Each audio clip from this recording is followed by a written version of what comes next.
Viskas dega. Ir dainas mokat, matai kaip? Jo. Moka dainas. Tai gerai, kad dainų nemokės. Vaikai.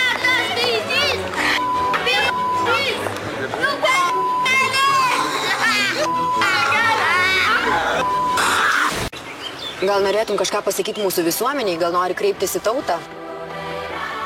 Brangus Lietuvos žmonės, ar tikrai reikia garsiems ir ypatingai tiems, kurie turi savo nuomonę ir nebijo ją išreikšti, šitai bėgti nuo savo namų, nuo savo šeimos arba nuo antrosios pusės ir slapstytis miške?